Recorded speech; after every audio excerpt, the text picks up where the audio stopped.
Romanos 3, verso 1. Puestos en pie, por favor.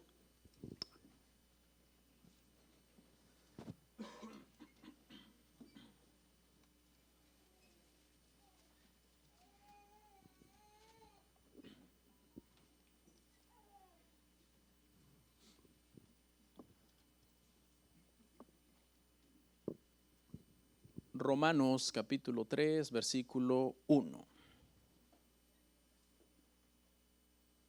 Gloria a Dios. ¿Lo tenemos? Bueno. Vamos a leer hasta el verso 8, hermanos, por favor. Dice así: ¿qué ventaja tiene pues el judío? ¿O de qué aprovecha la circuncisión? Mucho, en todas maneras. Primero, ciertamente que les ha sido confiada la palabra de Dios. Pues ¿qué si algunos de ellos han sido incrédulos? ¿Su incredulidad habrá hecho nula la fidelidad de Dios? De ninguna manera, antes bien sea Dios veraz y todo hombre mentiroso, como está escrito, para que seas justificado en tus palabras y venzas cuando fueres juzgado. Y si nuestra injusticia hace resaltar la justicia de Dios, ¿qué diremos? ¿Será injusto Dios que da castigo? Hablo como hombre. En ninguna manera. De otro modo, ¿cómo juzgaría Dios al mundo? Pero si por mi mentira la verdad de Dios abundó para su gloria, ¿por qué aún soy juzgado como pecador? ¿Y por qué no decir, como se nos calumnia y como algunos cuya condenación es justa, afirman que nosotros decimos, hagamos males para que vengan bienes? Oramos. Padre, te doy gracias por este día que tengo este gran privilegio y responsabilidad de pararme frente a tu pueblo para enseñarles las Escrituras, para predicarles el Evangelio. Señor, te pido que me ayudes.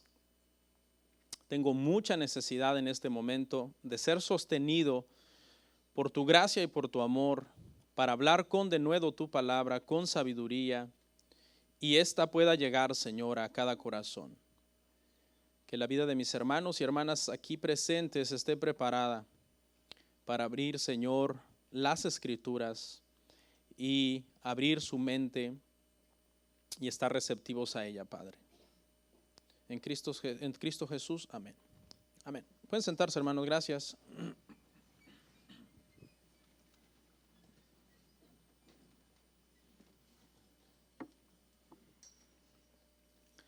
Estamos viendo una serie que se llama Romanos. El día de hoy vamos a ver un tema, hermanos, que se titula Romanos parte 7. Y no sé, los que ponen atención, no sé si notaron, pero hemos brincado al capítulo 3.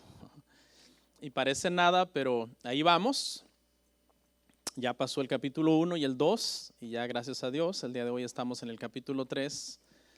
Paso lento, pero aplastante.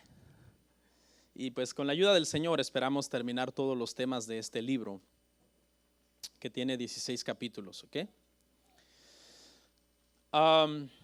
Como pudieron ver en el pasaje que leímos, seguimos hablando del pueblo judío. Espero que no sea, dicen en mi país, cansón, o sea, llegar hasta el cansancio, pero es la Biblia. Pastor, ¿no se puede saltar esos pasajes? No. Y vamos a seguir hablando, porque lo que Pablo quiere hacer, hermanos, antes de empezar a ser más específico con el Evangelio, lo que Pablo quiere hacer es hacer unas aclaraciones, porque resulta que en el pasado al apóstol Pablo se le han hecho falsas acusaciones. Mucha gente le ha hecho falsas acusaciones al apóstol Pablo, pero especialmente los judíos. Lo habían acusado de ciertas cosas. Entonces Pablo escribe esto acá porque él lo que quiere es adelantarse. Escuche bien la estrategia del apóstol Pablo, es sabio. ¿no? Él se adelanta a las posibles objeciones de los judíos. O sea, él ya dio el capítulo 1, ya dio el capítulo 2. Cuando decimos ya dio el capítulo 1 y capítulo 2, entendemos que cuando lo dio no estaba dividido en capítulos, etcétera, pero ya dio esas partes, ¿ok? Y ahora el apóstol Pablo prevé posibles objeciones por lo que acaba de decir, donde aparentemente en el pasaje que vimos anteriormente dejó como en mal a los judíos, ¿se acuerda? Que refutó de que su seguridad de su salvación que ellos tenían era falsa, porque la estaban basando en su herencia judía, en el conocimiento de la ley y en su circuncisión. Entonces eso diera a entender como que la gente decía, oh, es cierto, Pablo tiene algo contra los judíos. Ya nos habían dicho que en otros pueblos donde él ha estado, ha hablado en contra del judaísmo y ahora viene a Roma y empieza a hablar lo mismo, viene a través de la carta, obviamente no él en persona. Entonces, como que sonaba que sí era cierta las acusaciones que se le estaban haciendo a él. Entonces Pablo se adelanta hipotéticamente a estas objeciones y trata de darle respuesta a estas objeciones. No sé si se dio cuenta, pero en 8 versículos que leímos hay 9 preguntas. 9 preguntas. Algunas preguntas les da una respuesta y algunas preguntas las responde, como era muy típico de los judíos de aquel entonces, con otra pregunta, pero él trata de aclarar estas posibles objeciones.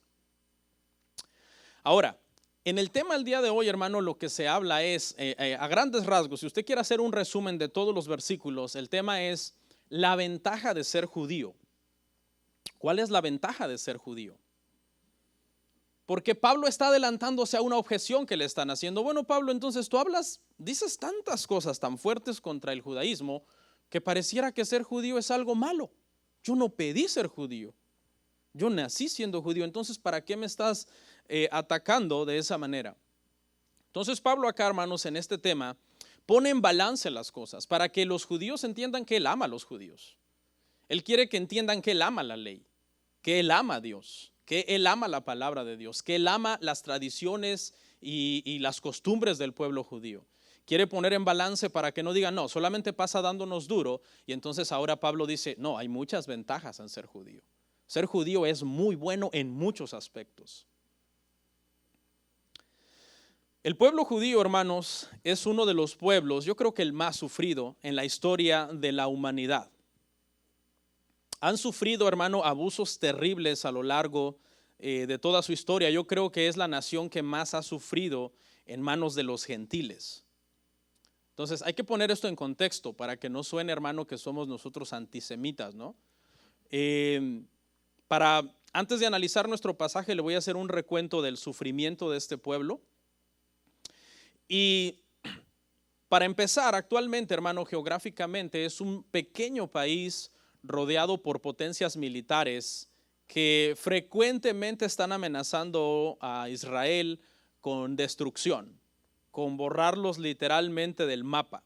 ¿Por qué? Porque son un país muy pequeño y bueno, los enemigos de ellos, que son países árabes, países de la Liga Árabe, son países poderosos, terroristas.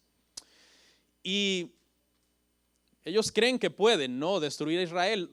La destrucción de Israel, hermanos, se ha tratado de lograr desde hace milenios y nunca se ha podido destruir completamente a los judíos, porque nosotros sabemos, hermano, que soberanamente Dios los ha guardado.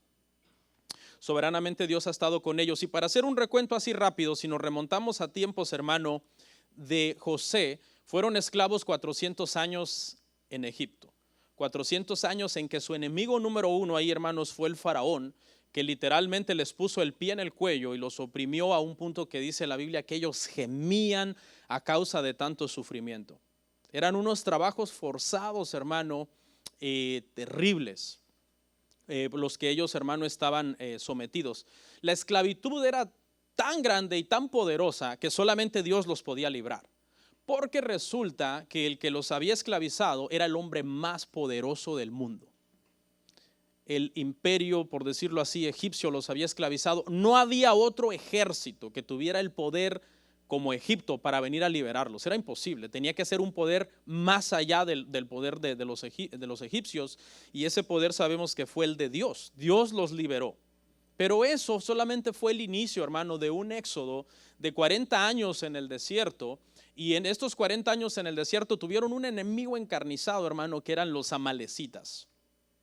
Los amalecitas fueron sus enemigos encarnizados por esos 40 años, aparte de su propia rebelión que terminó destruyendo a toda la generación que salieron de la generación de los adultos que salieron de Egipto, y solamente la segunda generación de los que nacieron y los que salieron antes de 20 años de Egipto, los que tenían menos de 20 años que salieron de Egipto, esos lograron entrar a la tierra prometida. Y el camino fue terrible, hermano. De hecho, ni Moisés entró a Canaán. De lo terrible que fue el camino. Fue una cuestión, hermano, de hambre, de sed, de serpientes ardientes que los mordían y los mataban. Y tenían enemigos también. Cuando por fin llegaron a Canaán, hermano, tuvieron que luchar con uñas y dientes para ganarse cada metro cuadrado de la tierra que Dios les había prometido. No fue que llegaron y los cananitas dijeron, bienvenidos, sabemos que Dios les ha entregado esta tierra, pasen, ¿qué quieren comer? No, tuvieron que derrotar 31 reyes para poder poseer la tierra. Y eso tardó muchísimo tiempo.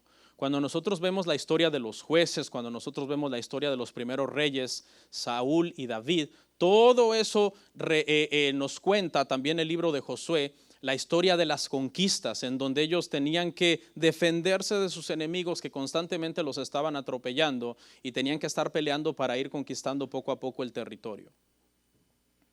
Cuando pareciera que se había logrado esta meta en los tiempos de Salomón, y que finalmente se había logrado conquistar la mayor parte del territorio, se vino, hermanos, una guerra civil en el país, porque el país se dividió en dos reinos, el reino del norte o Israel, el reino del sur o Judá, y entraron entonces en una guerra de los mismos israelitas contra los mismos israelitas, todos descendientes de Jacob. Y debido a eso, a esa competencia que había por saber quiénes eran los verdaderos, si el reino norte o el reino sur, con quién estaba Dios, cuál era el templo, si en Jerusalén o en el monte Gerizim, pues cayeron en idolatría, cayeron en pecado, Dios los entregó a cautiverio, el reino norte fue llevado cautivo por los asirios y el reino del sur por los babilonios. Mire todo este sufrimiento, hermano, siglos y siglos de sufrimiento. En el cautiverio babilonio, hermanos, estuvieron los judíos por 70 años y cuando por fin se les concedió regresar, regresaron. Eso usted lo puede leer en los tiempos de Esdras, de Nehemías. Cuando usted lee esos libros, ahí relata esta historia, cómo ellos vuelven, con el propósito de construir el templo, de reedificar, hermano, las murallas de la ciudad, de volver a instaurar el culto. Y cuando por fin parece que están logrando eso, Alejandro Magno, hermanos, el imperio griego los conquista y después de esto muere Alejandro Magno, el poder se lo divide en 4 de sus generales y hay uno de estos generales que juega un papel bien importante en la historia de Israel porque es el perverso Antíoco Epífanes, que mata a los sacerdotes de una forma terrible y era un hombre muy perverso, muy sanguinario. Y viene lo que es la famosa revuelta macabea. Judas Macabeo levanta un ejército, pelea contra los griegos, pero los griegos matan también a muchos judíos, muchos niños quedan huérfanos, muchas mujeres quedan viudas. Pero para empeorar las cosas, detrás de este reino, de este imperio, viene un imperio peor en cuanto a maldad, y que es el imperio romano. Unos 100 años aproximadamente antes de Cristo, son obviamente conquistados, ¿verdad?, por el imperio romano. Fueron demasiado crueles. La historia dice que para empezar, cuando el imperio romano inició la conquista, hicieron una crucifixión masiva de judíos públicamente. Herodes el Grande mató a cientos de bebés tratando de matar a Jesús, buscando quién era Jesús. Más sufrimiento. Esa historia la leemos fácil, pero no es fácil. De hecho, estaba hasta profetizado que el llanto de las mujeres se iba a oír por toda la ciudad a causa de la matanza tan grande de los bebés, de bebés judíos. Y si avanzamos un poco en el año 70, pero ya de nuestra era, en el año 70 después de Cristo, el general romano Tito Vespasiano cuenta la historia que entró a la ciudad, la conquistó, asesinó sin misericordia a miles y miles de judíos. Y a los que no asesinaron, se los llevaron como esclavos a Roma y fueron puestos en el circo romano con las bestias, con los gladiadores y fueron asesinados también de una forma terrible. En el año 380, ya de nuestra era, obviamente, el emperador Teodosio I formuló un código legal en donde declaraba a los judíos una raza inferior, prácticamente como si fueran subhumanos. Lamentablemente, esta idea que se gestó, no sé, en el infierno, me imagino, en la mente de un monstruo, porque ningún ser humano en esta tierra es inferior a otro ser humano en cuanto a que ambos tienen la imagen y semejanza de Dios. No hay subespecies humanas en la tierra, no todos somos humanos. Y lamentablemente eso hasta el día de hoy persiste. Hay movimientos y sectas como por ejemplo los neonazis que siguen creyendo estas cosas, que los judíos son una raza inferior y que no merece vivir y que habría que matarlos a todos.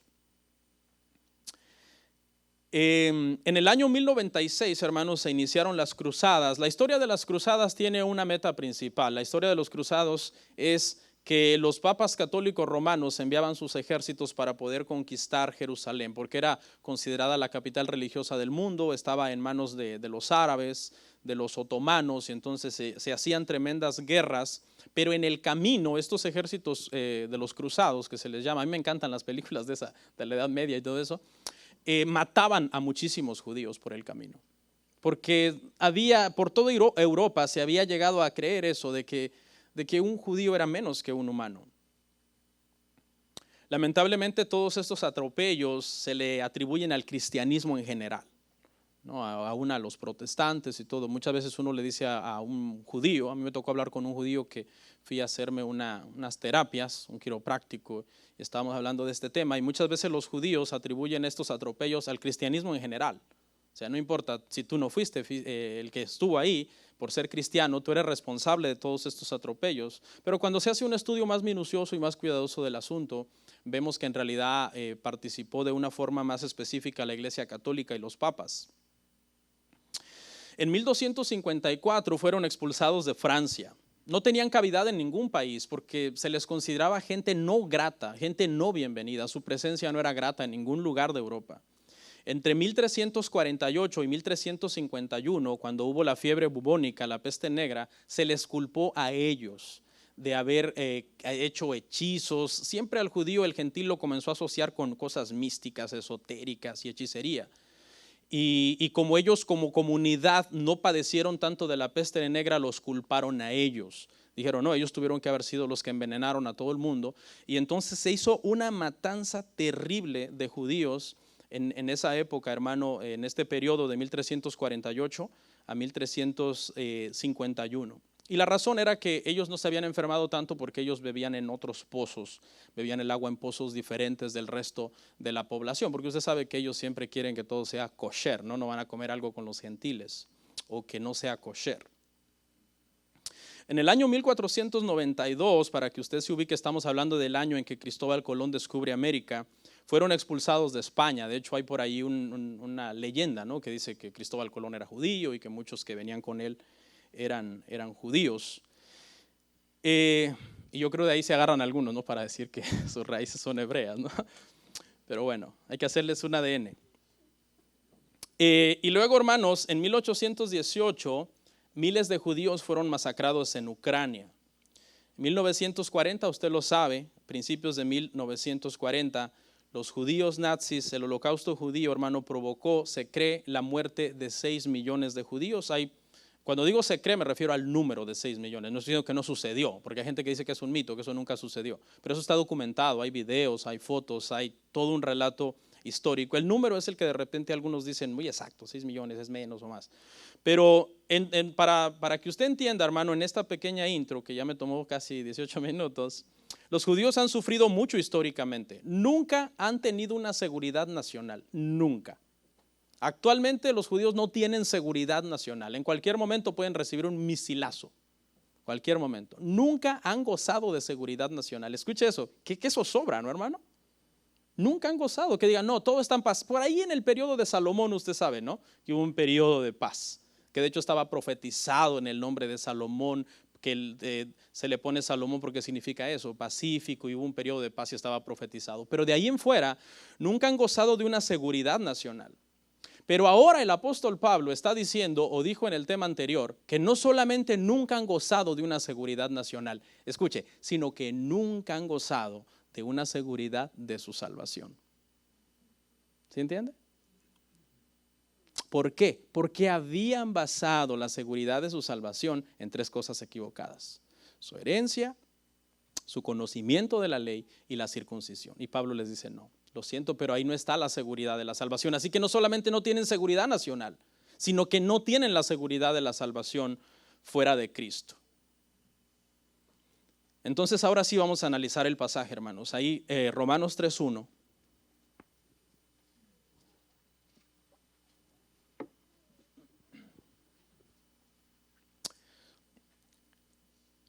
Prácticamente, hermanos, lo que Pablo anticipa son tres objeciones, y eso va a ser el tema. Tres objeciones él anticipa. Objeción número 1, que los judíos podían decir: Pablo, tú atacas al pueblo judío. Esa era la objeción número 1 de los judíos, y Pablo va a responder esa objeción. La segunda es la objeción de que Pablo atacaba las promesas de Dios. Y la tercera, la objeción de que Pablo atacaba la pureza de Dios. ¿Okay? Vamos a ver la primera. La objeción de que Pablo atacaba al pueblo de Dios. Verso 1, Romanos 3:1. ¿Qué ventaja tiene pues el judío? ¿O de qué aprovecha la circuncisión? Estas preguntas las está escribiendo Pablo, pero él las está escribiendo hipotéticamente, pensando que eso es lo que los judíos le van a decir. O sea, Pablo, das a entender tantas cosas malas del judaísmo, que entonces, ¿qué ventaja tiene ser judío? ¿De qué aprovecha la circuncisión? Porque él ya había sido acusado, les decía yo, en el pasado. Y vamos a ver un pasaje para que veamos el soporte de esta declaración. Hechos 21:28. Hechos 21:28. Dando voces, varones israelitas, ayudad. Este es el hombre que por todas partes enseña a todos, marque eso, contra el pueblo, la ley y este lugar. Y además de esto, ha metido a griegos en el templo y ha profanado este santo lugar. ¿Ok? Aquí es donde Pablo quiere aclarar que él no está diciendo que la herencia judía o las ceremonias no fueran importantes. Él no está diciendo eso cuando él está hablando del evangelio. Él no está diciendo la herencia judía no es importante, ni las ceremonias. ¿Cómo iba a decir eso si fueron dadas por Dios? Entonces Dios tendría la culpa prácticamente de haberles dado eso, si eso es malo.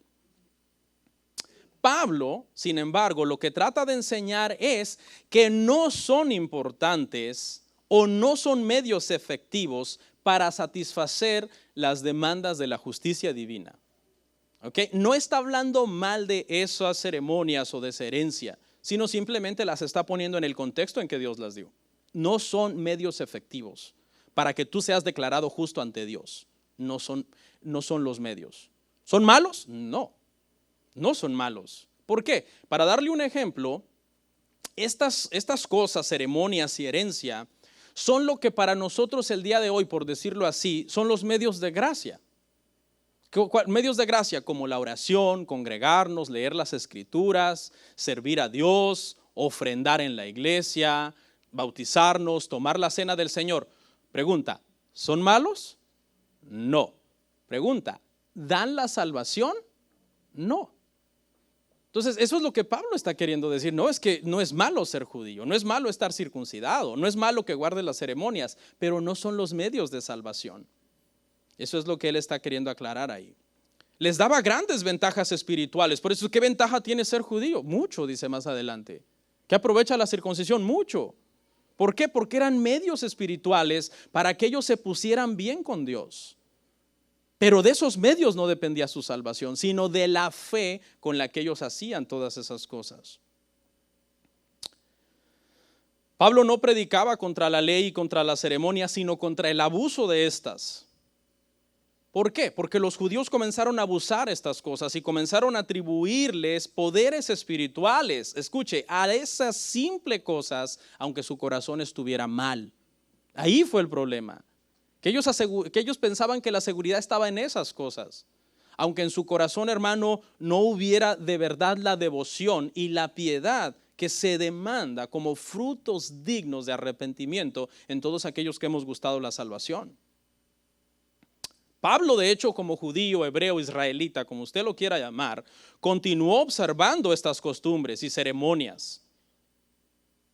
Algunas veces lo hizo simplemente porque no quería ser criticado por los judíos legalistas. Pablo tenía claro que su salvación estaba completa en Cristo, pero algunas veces, para que los legalistas judíos no vinieran a acusarlo de quebrantar estas cosas, él las guardaba. Él decía, yo las guardo, está bien, rasúrense la cabeza, vayamos, paguemos los votos, hagamos todo lo que tengamos que hacer. Pero no son los medios efectivos para la salvación. Mucha gente te cita este argumento de cuando nosotros, por ejemplo, los gentiles decimos que no estamos bajo la ley. Y ellos te dicen, no, pero es que todos los discípulos de Jesús eran judíos y todos estuvieron bajo la ley. Sí, pero ellos entendieron en el evangelio que no era la ley el medio para salvación, sino la ley te tomaba como el ayo que cuida al niño y nos entregaba en Cristo, quien nos salva. Los apóstoles siempre estuvieron 100% seguros que su salvación estaba completa y terminada en Cristo. Veamos un pasaje donde Pablo cumple ritos y purificaciones. Hechos 21, 24 al 25. Hechos 21, 24 al 25.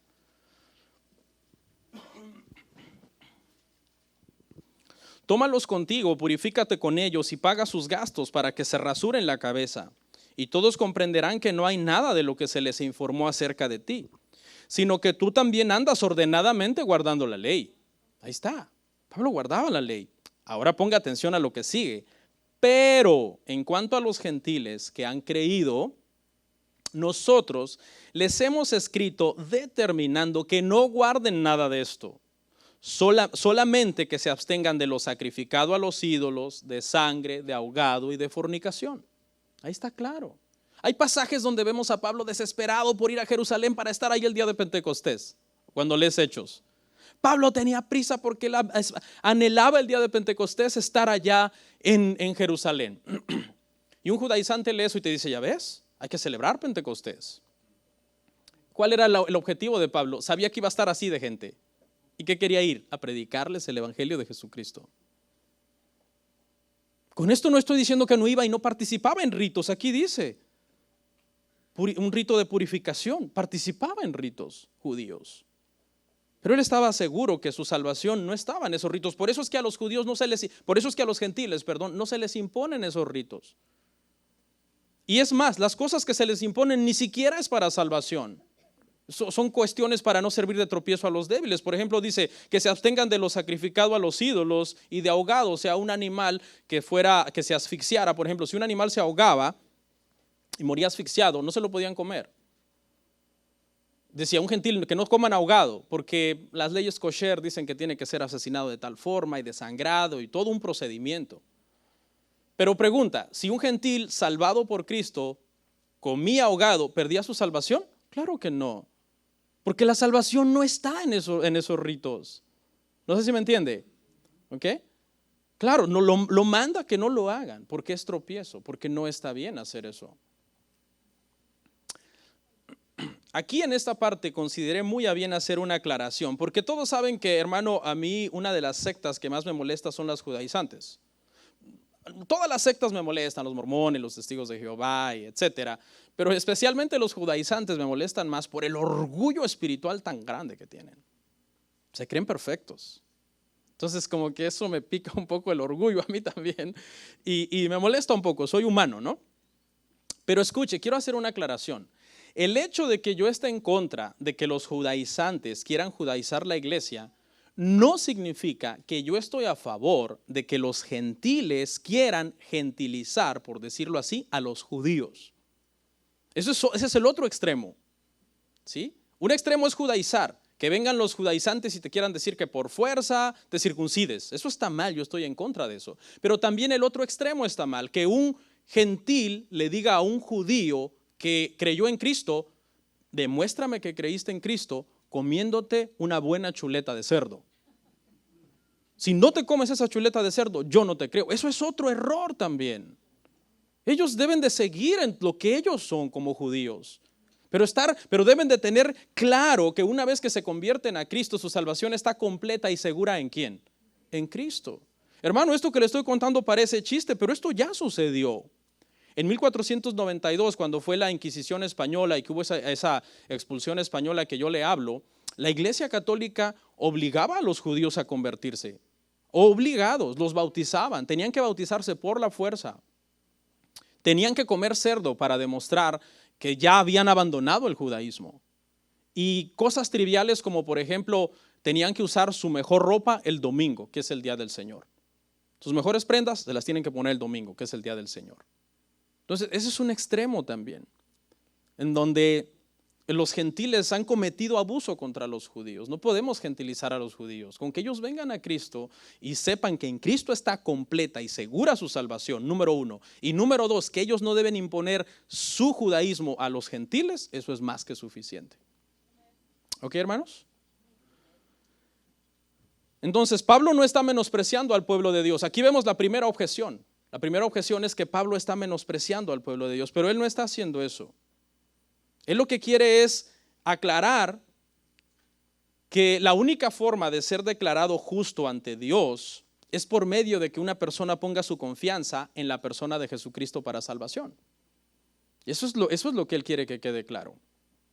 No es una cuestión para Pablo si eres judío o eres gentil, sino si has depositado tu confianza para salvación en Jesucristo, porque ese es el evangelio que él predicaba, el evangelio de la gracia, el evangelio donde la gracia es suficiente para la salvación, donde las obras, el único juego y trabajo que hacen es santificación, no salvación. Ya lo hemos dicho muchas veces. Por eso, esta pregunta, ¿qué ventaja pues tiene ser judío? Y Pablo les comienza a enumerar todas las ventajas. Claro que hay ventajas, pero no está en eso la salvación. ¿Por qué, hermano, los judíos, fíjese que cuando tú estudias la Biblia completa, tú empiezas a comprender por qué ellos tenían un concepto tan alto de ellos mismos. Tenían un poco de apoyo bíblico. Ellos tenían apoyo bíblico para tener un concepto tan grande de sí mismos. ¿Por qué? Porque el Antiguo Testamento los pone a ellos en un lugar de honor. ¿Sí? Ellos se basaban en la Biblia para tener un concepto que, claro, a veces ya se pasaba y se volvió orgullo, ¿no? Pero basado en la Biblia, ellos son honrados por Dios. Veamos un pasaje, mire, Deuteronomio 14:2.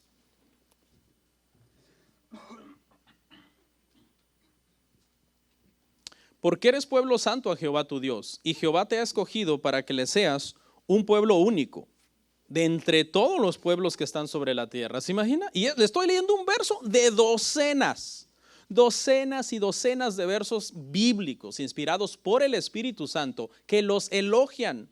Por decirle otros elogios que le hace el Espíritu Santo a los judíos en el Antiguo Testamento es especial tesoro, reino de sacerdotes, gente santa, yo los he creado y llamado para mi gloria, yo escogí a Jacob y a Israel para ser posesión mía.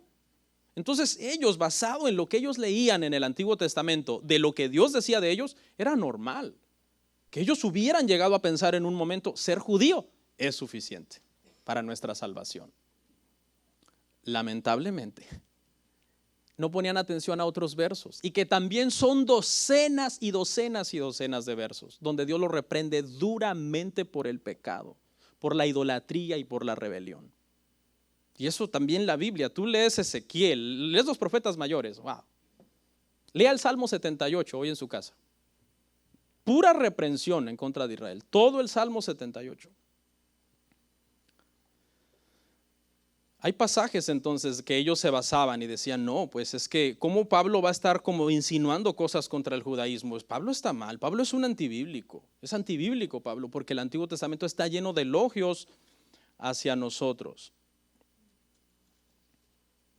Pero llegaron a pensar que el simple hecho de ser judíos los hacía aceptables ante Dios.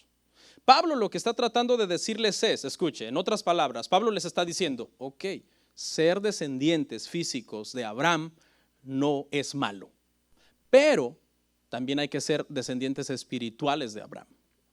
¿Y qué tenía Abraham? Fe. ¿Fe en qué? Hebreos no lo aclara, en el Mesías que había de venir. Y eso era lo que ellos necesitaban. Ser descendientes físicos estaba bien. Ahora, crean en el Mesías, crean en Cristo, depositen su confianza en Él para salvación. La circuncisión era señal de que eran descendientes físicos de Abraham. ¿Pero qué tenían incircuncidado? El corazón. Y eso era una señal de ¿qué? De que no tenían la fe de Abraham. ¿Sí ve? No tenían la fe de Abraham. Abraham creyó a Dios y le fue contado por justicia, es decir, por su fe fue declarado justo ante Dios. Para ponérselo en otras palabras, según la carne eran hijos de Abraham, según el espíritu no eran hijos de Dios. ¿Ya? No eran hijos de Dios, porque la Biblia dice que los hijos de Dios son aquellos que le recibieron. Juan 1:12, nos dio potestad de ser hechos hijos de Dios, aquellos que le recibimos. Romanos 3:2, ¿qué ventaja tiene ser judío? ¿Qué aprovecha la circuncisión? Mucho, en todas maneras, ahí está. Pero no tome mucho en todas maneras, ¿me tengo que hacer judío? No, Pablo lo que está tratando de decir pues es que te aprovecha mucho. ¿Puedes darte el lujo de decir somos descendientes de los patriarcas? ¿Puedes darte el lujo de decir un día Dios peleó contra Egipto para liberarnos, el Dios creador del universo? ¿Una judía será la madre del Mesías? Claro, en muchas maneras, dice el apóstol Pablo. Podían ellos hasta cierto punto, de una forma sana, estar alegres de ser judíos. Tenían grandes privilegios, como lo dijimos, grandes elogios, pero también ¿qué conllevan los privilegios, hermano? Grandes responsabilidades. Grandes responsabilidades. Muchas veces se le da un privilegio a un hermano en la iglesia para que sirva, no, se le da un privilegio. Yo quisiera ese privilegio. Espérate, porque es que ese privilegio conlleva muchas responsabilidades. Y ahí fue donde ellos fallaban. Los privilegios, bienvenidos, las responsabilidades no las cumplían bien. Mire lo que dice Amós 3:2.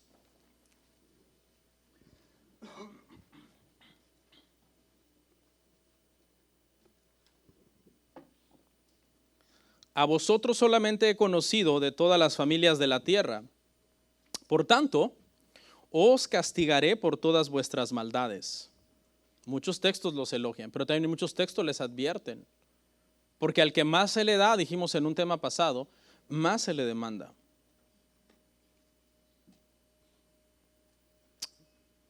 Romanos 3:2. Primero, ¿mucho en qué manera? Primero, se les ha confiado la palabra. Se les ha confiado la palabra. Ese es un privilegio.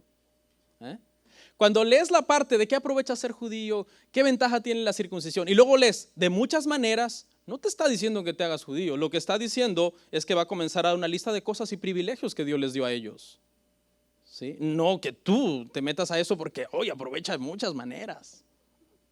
No, les dio la palabra. La palabra griega para palabra acá es logión y significa dichos sobrenaturales, o sea, la revelación de Dios. Dios le reveló a sus profetas su voluntad y el futuro. Se lo reveló. Le reveló el futuro, les dijo todo. Empezando por la promesa futuro más hermosa de todas, que es que iba a venir un Salvador. Pero de ahí todo lo demás se cumplió, el cautiverio, la liberación, todo se cumplió. Donde nacería Jesús, etc. Solo de Jesús se cumplieron cientos y cientos de profecías con su nacimiento. Esta palabra, hermano, otra forma de traducir logión es oráculos. Y esta palabra era conocida en el mundo pagano, ¿sí? Se usaba en las religiones paganas también para predecir el futuro. Cuando una pitonisa o un vidente decía un oráculo, estaba tratando de predecir cómo iba a salir un negocio o cómo iba a salir una guerra, si iba a haber derrota o iba a haber victoria en un asunto militar. ¿En qué sentido entonces esta palabra se usa en la Biblia? Esta palabra se usa en la Biblia en el sentido de que Dios, hermano, reveló su voluntad en la palabra. Para nuestra santificación, para nuestra salvación, reveló todo lo que nosotros necesitamos para nuestra salvación.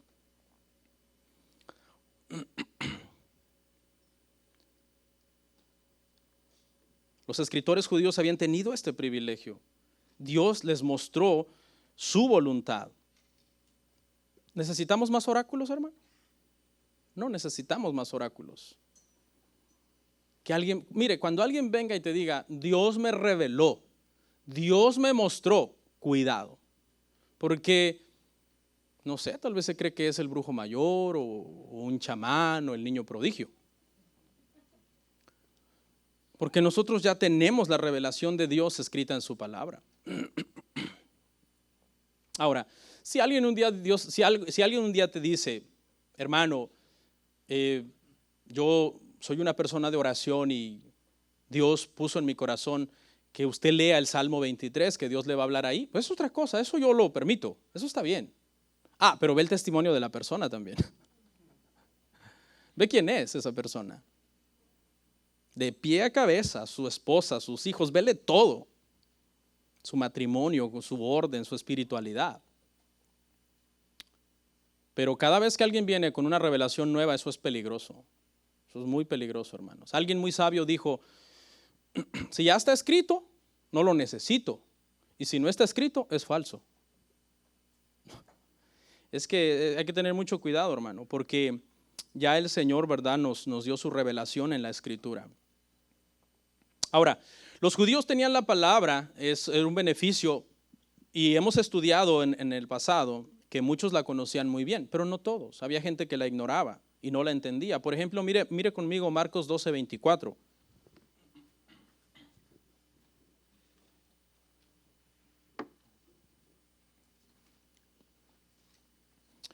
Entonces respondiendo Jesús les dijo, ¿no erráis por esto porque ignoráis las Escrituras y el poder de Dios? Esto se lo dijo a la secta de los saduceos, que no creían en los ángeles, no creían en la resurrección. Vinieron a ponerle una trampa a Jesús, contándole una historia ficticia de un hombre que se había casado con una mujer, luego él murió y se casaron sus otros 6 hermanos con ella y él murió y todos murieron. ¿Y de quién será esposa en la resurrección? Mucho erráis ignorando las Escrituras. Cuando estemos en el cielo seremos como los ángeles, no nos daremos en matrimonio. ¿Oyeron matrimonios? Una vez que muera se acabó. Iba a ser así, pero me están mirando. No es cierto. Por eso cuando los casan dice, hasta que la muerte los separe. Porque en el cielo no habrá matrimonio. Sí vas a conocer a tu esposa, hasta donde yo tengo entendido. Pero no te puede obligar a casarte otra vez con él. Tú tienes que en ese momento ponerte bíblico, ¿no? Acuérdate, la Biblia dice que no, se acabó. A casarte con ella. Ahora, ¿qué ventaja tiene ser judío? Muchas ventajas. Recibieron la palabra de Dios, grandes privilegios, la mano poderosa de Dios. Nunca vaya a entender esto que me voy a ser judío, hermano, ¿ok? Tiene ventaja ser judío, me da ventaja sobre los demás cristianos. No, porque tu salvación está en Cristo. Para darle un ejemplo y que usted lo entienda, el simple hecho que una persona venga a la iglesia, aunque no sea nacido de nuevo, ya es una ventaja. Ese simple hecho. Aquí el día de hoy hay inconversos. ¿Verdad? Hay inconversos. Porque, pastor, ¿cómo se atreve a decir? Que digo, ¿será todos son nacidos de nuevo? No sé, ¿no? Pero escuche, el simple hecho de que una persona inconversa venga a la iglesia lo puede hacer hasta más moral, hasta más ético, hasta más recto. Y es un bien común para la sociedad, aunque no sea salvo. Entonces los judíos hasta cierto punto, al ser más morales y más éticos y más correctos, había ventaja, aunque otros eran corruptos. Y en ese sentido era una ventaja. Pero la salvación no estaba ahí. Es como el que viene aquí, hermano, y se hace más moral por el simple hecho de juntarse con cristianos y se junta con matrimonios cristianos que no dicen malas palabras y que no toman y que no hacen un montón de locura. Pues empecemos a parecernos a estos hermanos, imitémoslo, está bien. ¿Pero son salvos? No, porque la salvación es por medio de nacer de nuevo de la exposición al evangelio. Entonces los judíos tenían ventajas, ¿pero eran salvos por ser judíos? No. Vamos a la segunda objeción que Pablo anticipa y que es de que atacaba las promesas de Dios. Pablo ya demuestra entonces, yo no estoy atacando ser judío tiene ventajas. No está la salvación ahí, pero tiene ventajas. La segunda es, yo no estoy atacando las promesas de Dios. ¿Por qué? Porque si hay un pueblo, hermano, al que Dios le ha hecho promesas, ¿son quiénes? Los israelitas. Les ha hecho infinidad de promesas.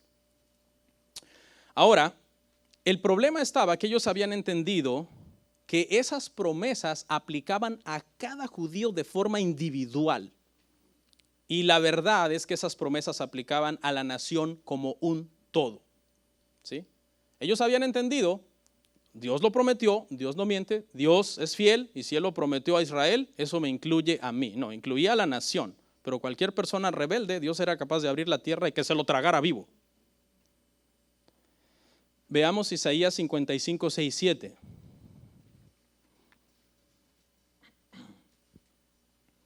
Buscad a Jehová mientras puede ser hallado, llamadle en tanto que esté cercano, deje el impío su camino, ahí está, deje el impío su camino, y el hombre inicuo sus pensamientos, y vuélvase a Jehová, el cual tendrá de él misericordia, y al Dios nuestro, el cual será amplio para perdonar. Las promesas incondicionales de Dios eran para Israel como nación, como todo, no para cada individuo de forma individual. Cada individuo de forma individual, valga la redundancia, debía mostrar por su carácter piadoso que era un hijo de Dios.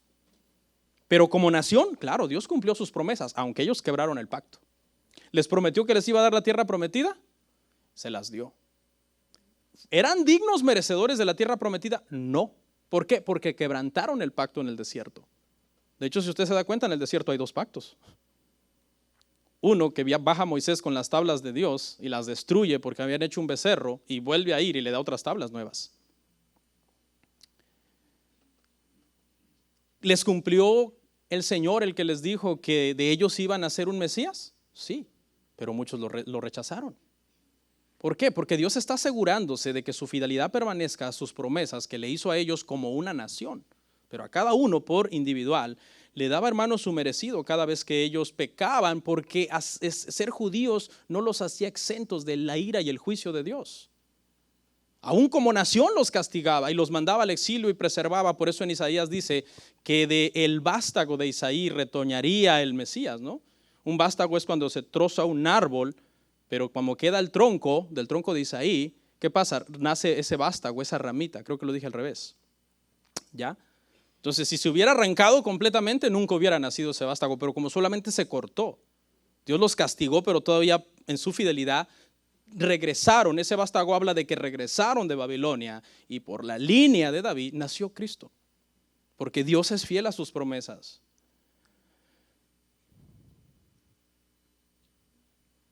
Entonces, en Romanos 3:3 hay unas preguntas. Pues qué, y estas son las preguntas hipotéticas que Pablo anticipa. Pues ¿qué si algunos de ellos han sido incrédulos? ¿Su incredulidad habrá hecho nula la fidelidad de Dios? ¿Algunos habían sido incrédulos en Israel? Claro que sí. Le recuerdo a los levitas Coré, Dotán y Abirán, que se rebelaron contra Moisés, incrédulos, rebeldes. Dice que la tierra se los tragó. ¿Anulaba eso la fidelidad de Dios? No, Dios seguía siendo fiel porque le había hecho una promesa a la nación como un todo. Y vemos un montón de apóstatas, hermano. El mismo Aarón, hermanos, hizo el becerro de oro. Óigame usted, Aarón hizo el becerro de oro. El sumo sacerdote hizo el becerro de oro. ¿Qué me dice de Saúl yendo a consultar a la bruja de Endor? Cuando él antes en su ministerio político había dicho, no quiero ninguna bruja en Israel. Por eso es que la tuvo que ir a buscar por allá afuera, porque él mismo la había corrido. Había incrédulos, pero eso no anulaba la fidelidad de Dios, porque Dios se mantenía fiel a la nación porque había promesas. ¿Y cuál es esa promesa, la más grande de todas? Que un día había de nacer de ellos el Mesías. Y Dios los preservó hasta que eso, hermano, se cumplió. ¿Cómo lograba Dios esto, hermano? De que aunque había rebelión e incredulidad, Él seguía siendo fiel para cumplir sus promesas. Lo hacía a través de guardar siempre un remanente de personas justas, temerosas a Él. Había un remanente, levantaba un profeta, levantaba un hombre piadoso, a un hombre temeroso. Por gracia, escuche, ahorita lo vamos a ver. Romanos 3:4, de ninguna manera dice, no importa si hay incrédulos, Dios no deja de ser fiel por eso, porque Él sigue siendo fiel a sus promesas a la nación. Pablo no está atacando la fidelidad de Dios, Dios es fiel a sus promesas. Lo único que está aclarando, y más adelante lo vamos a ver, es que Él no prometió la salvación individual de cada uno, aunque viviera de lo peor, sino las promesas a la nación, para cumplir sus propósitos. Y Dios lo hacía por medio de un remanente. Mire lo que dice Primera de Reyes 19:18. Primero de Reyes, 19:18.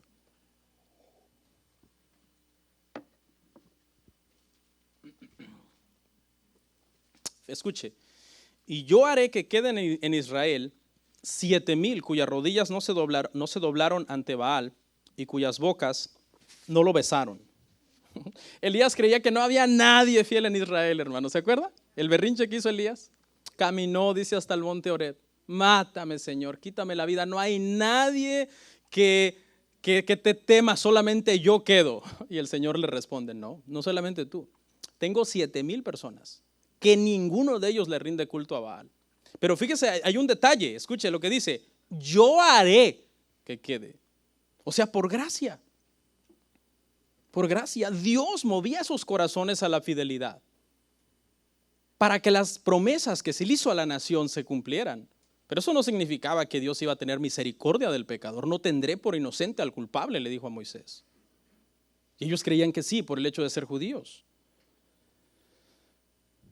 O sea, la incredulidad de algunos no anula la fidelidad de Dios. Por gracia sostuvo a un remanente. No podían apostatar total y finalmente los israelitas. ¿Por qué? Porque no se hubiera cumplido la promesa. Total y finalmente no podían apostatar. Siempre Dios guardaba una línea piadosa por medio de la cual, hermanos, vendría el Mesías.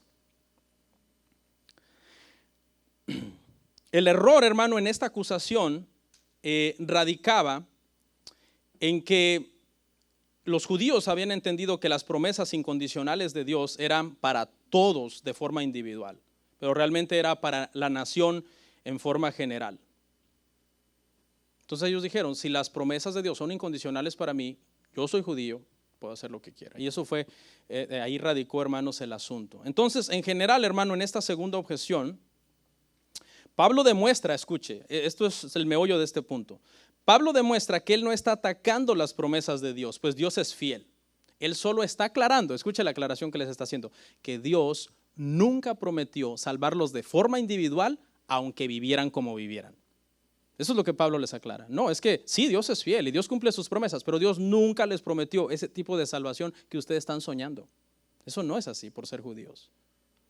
Dios no lo prometió. Dios no prometió eso. Tercera objeción y última. La primera objeción fue que Pablo atacaba al pueblo de Dios. La segunda fue que Pablo atacaba las promesas de Dios. Y esta tercera es que Pablo atacaba la pureza de Dios. Y Pablo la anticipa también. Verso 5, Romanos 3:5. Si nuestra injusticia hace resaltar la justicia de Dios, la lógica es esta: si Dios se muestra fiel a pesar de los pecados de Israel, entonces nuestros pecados glorifican a Dios. Esa era la objeción de los judíos. Ok, Pablo, ya nos estamos entendiendo que no importa cuánto pequemos, Dios sigue siendo fiel. Entonces, nuestros pecados glorifican a Dios. Estaban entendiendo así de torcido el mensaje de Pablo. Y es feo que alguien te acuse de que tú estás diciendo tremenda blasfemia. Y prácticamente esa era la acusación que se le estaba haciendo a él. Decían, entre más pecamos, eso glorifica a Dios. Porque aumenta la fidelidad de Dios. Nos rebelamos y Dios, porque es fiel a sus promesas, aumenta su fidelidad. Es bueno pecar, dijeron. Pero Pablo jamás dijo eso. Le estaban diciendo prácticamente que Pablo estaba diciendo, hagamos lo que Dios prohíbe. 3:5. ¿Será injusto Dios que da el castigo? O sea, si nuestra rebelión aumenta la fidelidad de Dios y luego Dios por nuestra rebelión nos castiga, Dios no es justo. Esa era la lógica. ¿Por qué nos está castigando? Nuestra rebelión le trae más gloria a Él. Nuestra rebelión saca a luz su fidelidad. Y luego viene Dios y nos castiga por ser rebeldes. Eso no tiene ningún sentido. Pablo contesta enfáticamente en el verso 6 diciendo a esta hipotética acusación, en ninguna manera, de otro modo, ¿cómo juzgaría Dios al mundo? Eso está en Romanos 3:6. La palabra para en ninguna manera, la expresión es me genoito, la expresión griega más enérgica de negación. Diciendo imposible, en ninguna manera, ni pensar eso. Jamás son las cosas así como ustedes están diciendo, que conforme ustedes pecan, eso le da más gloria a Dios. En ninguna manera. Es imposible que Dios condone, escuche, condone el pecado con el fin de glorificarse a sí mismo. Va en contra de su naturaleza. Es imposible. Permite el pecado, lo sabemos por toda la revelación bíblica. Si no lo permitiera, no existiría, porque Él es soberano. Permite el pecado, pero cada persona peca por su propia decisión y es responsable ante Dios de su maldad. Y Pablo razona, de otro modo, ¿cómo juzgaría Dios al mundo? ¿Cómo juzgaría Dios al mundo? La lógica es esta: si Dios alenta al pecado, no tiene carácter moral para juzgarlo, ¿sí entiende? Dios alenta al pecado, no tiene carácter moral para juzgarlo. Para ponerle un ejemplo de la vida real, usted va con su hijo al Walmart y usted le dice a su hijo: róbate unos dulces. Y entonces viene el niño, se roba los dulces, los trae y usted le da una tremenda regañada. ¿Para qué te andas robando los dulces? ¿Tú me mandaste? Entonces esa es la lógica más o menos. ¿Cómo Dios condenaría algo que Él está mandando? O que Él le está glorificando a Él. Así es que la pregunta lo que encierra es decir: no. Ninguna persona puede decir yo hago el mal porque Dios me lo condona. Entonces Dios no condona el pecado, Dios condena el pecado. Esa es su naturaleza de Él, porque Él es un juez justo. La Biblia lo llama así: el juez justo, juez perfecto, el que escudriña todo, el que no tiene por inocente al culpable, que no es autor del mal. No sería ecuánime entonces si condonara el pecado después castigarlo. Romanos 3:7. Pero si por mi mentira la verdad de Dios abundó para su gloria, porque aún soy juzgado como pecador. Es el mismo argumento. Es lo mismo que están diciendo acá. Están simplemente poniéndolo en otras palabras. O sea, si yo al ser mentiroso, eso hace que Dios abunde en verdad y para su gloria, entonces yo no puedo ser juzgado como pecador. Aquí, hermanos, a Pablo se le acusó de un pecado en estos tiempos, que fue el pecado del antinomianismo.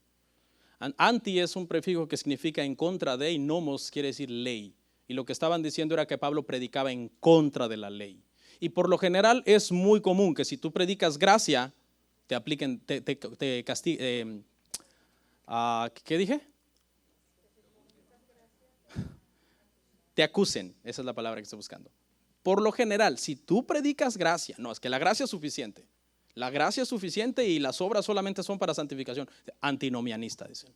A mí me han acusado de esto, que yo soy antinomianista, que yo predico en contra de la ley. Soy un férreo enemigo de los judíos, un antisemita. No, lo que pasa es que esas personas que acusan de eso no han entendido el evangelio. No han entendido el evangelio. Y no han entendido todas estas cuestiones de la ley. Y de eso habían acusado al apóstol Pablo. Entonces, mire, cuando te acusan de antinomianista, te están diciendo que tú enseñas a quebrantar la ley.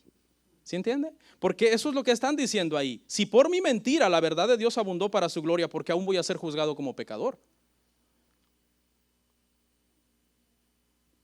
Así que estaban prácticamente enseñando que Pablo mandaba quebrantar la ley según el evangelio que le había sido revelado a él, y que entonces al quebrantar la ley no merecías recibir ninguna condena. Pero eso no es cierto, hermanos. Verso 8. Creo que vamos a salir un poco más temprano de lo normal, hermanos. ¿Están intercediendo o qué están haciendo? Voy a alargar la conclusión.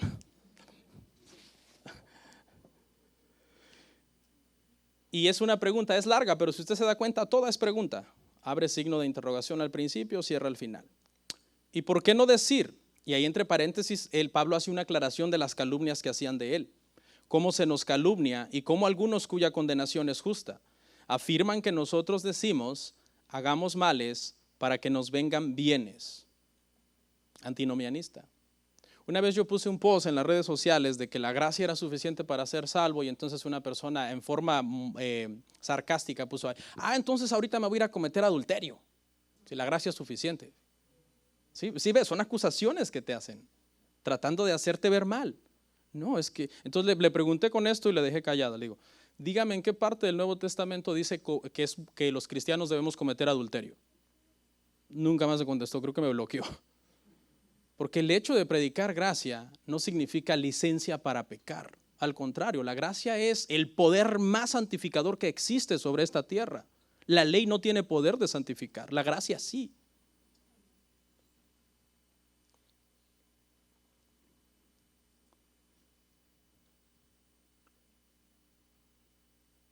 Pero bueno, los escribas y fariseos, hermano, acusaban mucho a Pablo de ser antinomianista. Aunque ellos, hermano, quebrantaban los mandamientos. Porque el fariseo tiene una característica, es especialista en juzgar el pecado de los demás, pero no puede ver el suyo. Dijimos la semana pasada que se debe al orgullo espiritual. El orgullo espiritual no le permite a la gente ver sus propios errores, sobre todo el orgullo. El orgullo es una de las cosas que tú le dices a alguien, hermano, no sea tan orgulloso, no sea tan orgulloso. ¿Yo orgulloso? Yo soy más humilde que Cristo, casi blasfeman. No. Alguien dijo una vez que el orgullo es como el mal aliento. ¿No? Todo el mundo sabe quién lo tiene, menos el que lo tiene.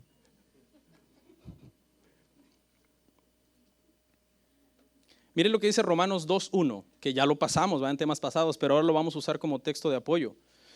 Por lo cual eres inexcusable, oh hombre, quien quiera que seas tú que juzgas, pues en lo que juzgas a otro te condenas a ti mismo, porque tú que juzgas haces lo mismo. Esto es lo que Pablo les está diciendo a los judíos. Acuérdense que en el contexto está hablándole aquí a los judíos, quien quiera que seas. Porque ellos eran buenos, hermano, para acusar a Pablo de antinomianista cuando ellos quebrantaban la ley. ¿Sí ve la contradicción? Es una contradicción.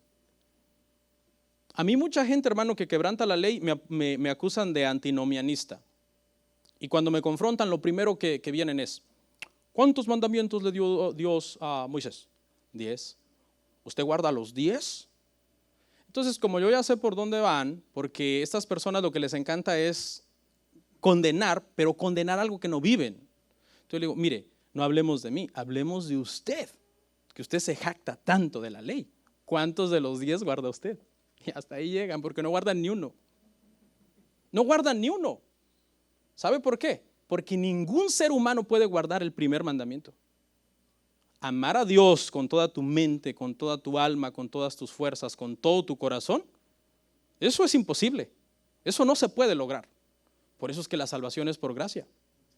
Ahora hay un problema. El que quebrante uno, ¿los quebrantó qué? Todos. Entonces yo siempre les volteo la tortilla porque como a uno lo ven como un gentil, incircunciso, ignorante, que Abraham no es tu padre y que no entiendes la Torá ni los misterios. Entonces, pues no hablemos de mí que soy un gentil, hablemos de usted que dice que es un judío. ¿Cuántos guarda? Todos los que hemos leído, hermanos, el Nuevo Testamento, sabemos que Pablo jamás enseñó eso. Lea la parte final de ese verso, del 8. Mire de lo que lo estaban acusando, hermano, en la parte final del verso 8. Ya hasta lo perdí. Mire de lo que le estaban acusando. Aseguraban que Pablo decía, hagamos males para que nos vengan bienes. Pregunta, ¿alguna vez Pablo predicó eso? Jamás. El que ha leído el Nuevo Testamento completo sabe que Pablo nunca dijo eso, sino que todo lo contrario. Veámoslo en Romanos 12:21.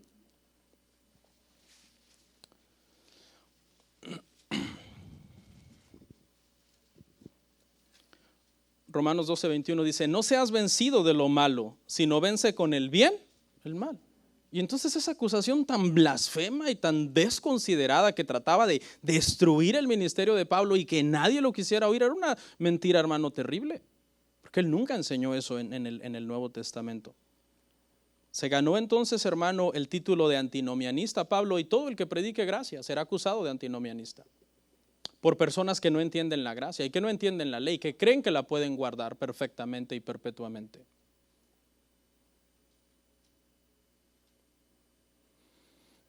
Pablo dijo todo lo contrario, que un evangelio que no fuera el evangelio de gracia y quien lo predicara era un maldito.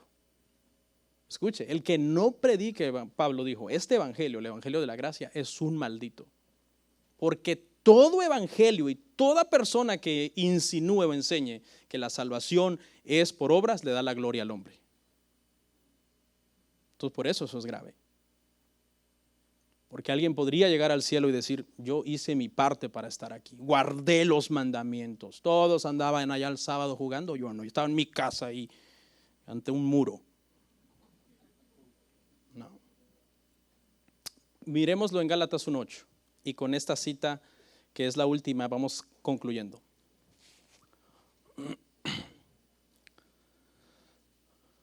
Mas si aún nosotros o un ángel del cielo os anunciare otro evangelio diferente del que os hemos anunciado, sea anatema. Esa palabra significa sujeto a maldición, sea maldito el que no predique, dijo Pablo, este evangelio. ¿Qué evangelio?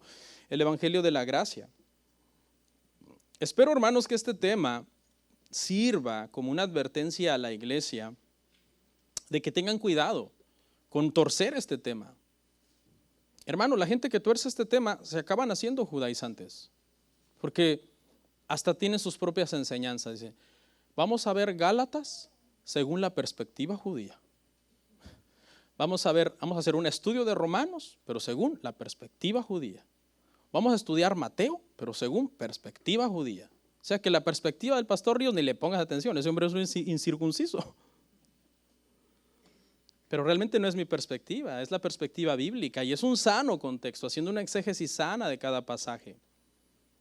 Y este movimiento, hermano, judaizante se ha metido terriblemente a la iglesia y por encimita pareciera lo mismo, pero por dentro no es lo mismo. Niegan la deidad de Cristo, niegan la Trinidad, dicen que los protestantes somos católicos romanos, que el domingo es el día del sol y que si tu pastor está incircunciso, ni lo oigas, ni te congregues. Eso, ¿qué iglesia? Ni qué iglesia. Tú tienes que ir a una quejilá, dice, no a una iglesia. Tengan cuidado, se ha metido mucho, hermano. Hay muchos cristianos idólatras de Israel hasta el tuétano, hermano. No saben qué sticker más ponerle a su carro de Israel. No. Para concluir, hermanos, en términos generales, aprendimos que ser judío tiene muchas ventajas, porque ese es el tema. Pero no la ventaja de la salvación, que nos quede claro eso. Porque si no, entonces el evangelio se contradice, porque el evangelio dice que Cristo es el camino, la verdad y la vida, y nadie viene al Padre si no es a través de Él. Yo me río a veces porque hay iglesias que invitan a predicar a judíos que no son cristianos. Y predican del Antiguo Testamento, ¿no? En su iglesia, pero no son cristianos. Pero son judíos, son el pueblo de Dios. Sí, pero no son cristianos. ¿Y el que no tiene al Hijo? No tiene al Padre. Así dice mi Biblia, yo no sé si usted ha leído la suya, hermano. Pero bueno, ahí me tienen paciencia porque este tema me apasiona. Vamos a orar.